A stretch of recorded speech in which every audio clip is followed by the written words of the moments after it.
हरिओम धर्मानुरागी सत्य एवं मातृशक्ति। अब हम व्यसन मुक्ति का 30वां वीडियो बना रहे हैं, जिनका विषय है महान अकबर का चित्तौड़ के ऊपर आक्रमण। महान अकबर का साम्राज्य चारों ओर फैल रहा था, क्योंकि जो व्यसन से बचा हुआ था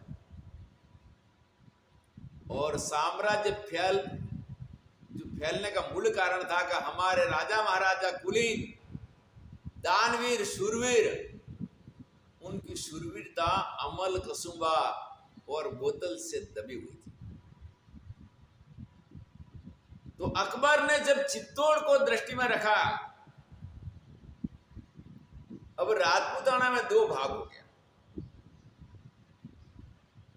एक भाग ऐसा था कि जिन्होंने अकबर को आने से पहले ही शरणागति स्वीकार लिया। शरणागति स्वीकार लिया कि अकबर से हमारा युद्ध नहीं हो सकता। तो भाई माता पिता का खून का संस्कार तो सूर्य का था, शूरवीरता उनमें खून में थी, और युद्ध क्यों नहीं कर पाए? तो ये करके राजा का आदेश सेना को मानना पड़ता, मंत्रियों को मानना पड़ता, सबको मानना पड़ता। राजा कहे वो ऐसा करना पड़ता। तो राजा और ऊंचे ओहदे पे चले गए लोग अब महफिल में लग गए। महफिल में कैसी का अमल कसूबा। और वहां कवि ने भी कहा है कि गाबड़ा कूड़ा गड़गिया जोरा दक्कन लाग्या दन्ना।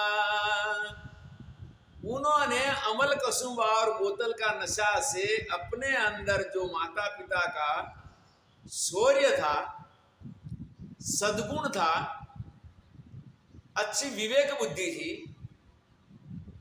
निर्णायक शक्ति थी, और नीति शास्त्रों का विचार था, इसको दोनों नशा ने ऐसा दबा दिया। जिन्होंने आधीनता स्वीकार के अंदर सबको अच्छा नहीं लगा है, सेनापति को नहीं लगा है, कुछ सैनिकों को नहीं लगा है, लेकिन वो राजा का आदेश के आगे कुछ कर नहीं सकते थे। उन्होंने उनकी आधीनता स्वीकार लिया, और आधीनता के स्वीकारने के साथ अकबर ने शर्त रही कि जब भी हमारी आधीनता में आ रहे हैं तो हमारी आज्ञा का पालन करना होगा। जब भी हमें युद्ध करना होगा तो आपकी सेना लेके आपको हमारे साथ आना होगा। आपकी सेना लेके हमारे साथ आना होगा। तो हिंदू राजा अकबर की अधीनता के अंदर अकबर के युद्ध में अपने हिंदू भाइयों के साथ में हिंदू सेना लेके तैयार हुए। इस विषय में प्रथम सिर्फ 2-3 लोग ही ऐसे थे जो समाज में अच्छा स्थान धराते थे राजपूताना में। वो लोग अकबर की तरफ हो गए, और अकबर की तरफ होने के बाद में दूसरे राजाओं को उनकी तरफ किया। जो ऐसे राजा हो उनकी तरफ होने वाले, सैन्य की बात तो अलग रही, सैन्य को तो राजा का आदेश मानना पड़ेगा, तो उनकी ओर ढलने वाले की संख्या मुश्किल से इस समय में 7, 8 या 10 होगी, ज्यादा नहीं होगी। और हमारे यहाँ पर युद्ध के अंदर कुर्बानियां देने वाले मान क्षत्रियों की संख्या हजारों में थी। चित्तौड़ पर राजा उदय सिंह जी राज कर रहे थे। एक बार पहले भी वो युद्ध में हार चुके थे शेरशाह सूरी के साथ में। बाद में शेरशाह सूरी से उन्होंने अपनी स्वतंत्रता प्राप्त करने के लिए आसपास के दूसरे राजाओं की सहायता से बड़े मुश्किल से एक बार प्राप्त कर लिया। फिर अकबर आ गया।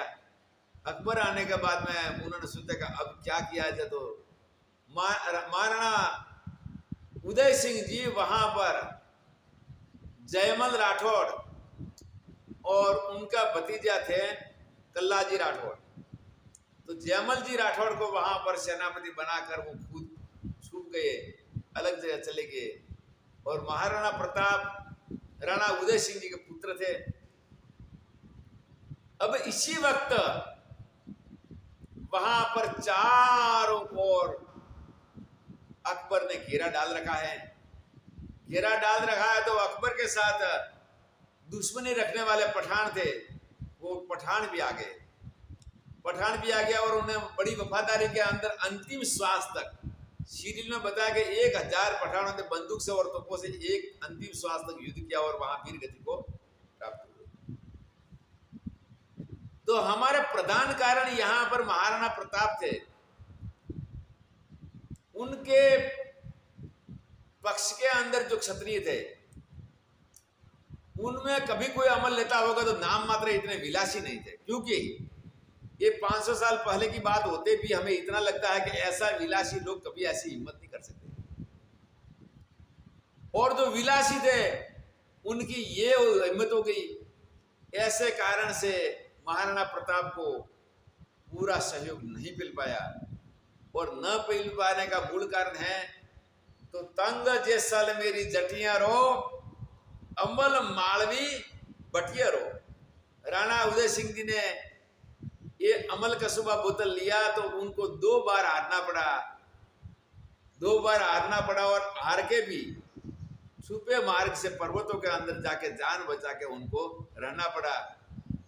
अगर ये नहीं लेते तो वहां पर बहुत बड़ा सूर्य दिखा सकते थे, और आज हिंदुस्तान का नक्शा कुछ अलग प्रकार का होता।